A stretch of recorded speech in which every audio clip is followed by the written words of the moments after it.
To laymen like us, the freedom struggle was a simple theory. Like Right. Hindustan fought for independence. Right. Britishers gave us independence. Nehru and Jinnah fought for prime ministership. Right. Mahatma Gandhi intervened. Pakistan was formed. Right. India was formed. Right. You have marked certain years Right. in your books. 1707, 1905, Right. 1906. One, the Mughal Empire's time. Next, when Bengal was partitioned. Partition. Right. And next, the politically separatist movement of All India Muslim League. Right. Right. So you have kind of rewritten or reinterpreted the whole theory of the formation of Pakistan. You say it's been there, the seeds were sown. Correct. And was on. Correct. Can you throw some light on this theory? Because So I think as part of school textbooks or even in history programs across the country, there is something called as received wisdom, which has never been questioned so far. Because I think under the first Prime Minister, coupled with a clique of Nehruvian Marxist historiographers, Bharat's history has been rewritten and rewritten in a fashion which has got nothing to do with facts.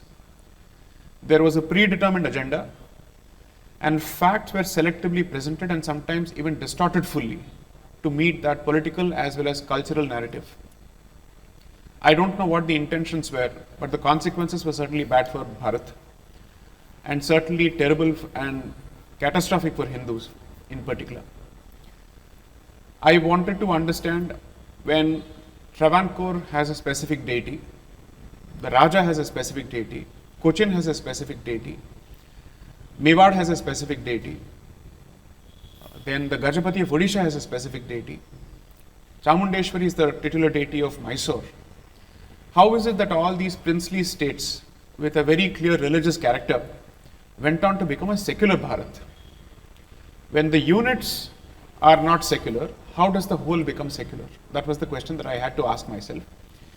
And this was a product of the research that we did for the Padmanabha Swami temple treasure case, because we had to understand the nature of the relationship between the Travancore-Cochin state and the Indian Union.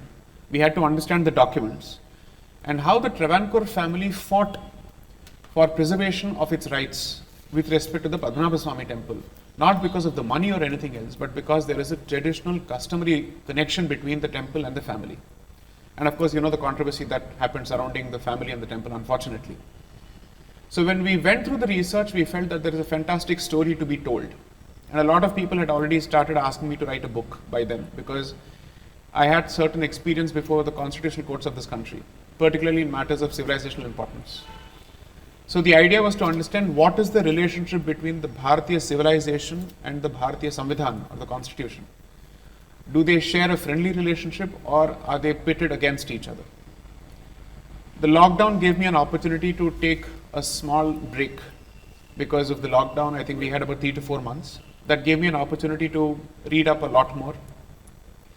And I was fortunate enough to meet quite a few people who gave me what I call the framework to look at. I put both together, and that's how the first book came about, which is India That Is Bharat. And I started writing the second book in 2022 to understand the journey towards the partition of Bharat. And contrary to popular perception, I don't think it was the product of mere political aspirations or ambitions of two different individuals. And I'm not even sure we had a strong independence movement going. The better part of the literature says that at least until the 1920s, we were aspiring to be dominions or dominion of the British Empire. And we were fairly proud of being a dominion of the British Empire, going by what some of the vocal leaders of the movement have said. So at one point it was Bharat Mata Ki Jai, and then or rather Vande Mataram, and then it became Vande Mata Pitarau, where Mata is Bharat and Pitarau is England. That is the stated position in Congress documents. So I wanted to understand why is it that we are conveniently and comfortably buying ahistoric history, and what is this need to buy fiction when facts speak to the contrary. And therefore I wrote the second book, where I traced the origins of the Pakistan movement right until the 17th or at least the 18th century.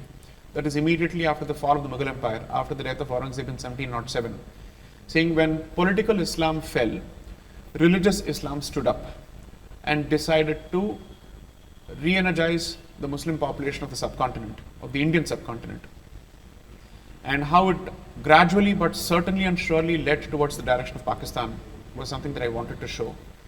And since Shri Veer Savarkar is constantly blamed for having foisted the two-nation theory, I wanted to show that Veer Savarkar was a 5-year-old or even was not even born when the two-nation theory was first propounded by Sir Syed Ahmad Khan, the founder of what is today known as the Aligarh Muslim University.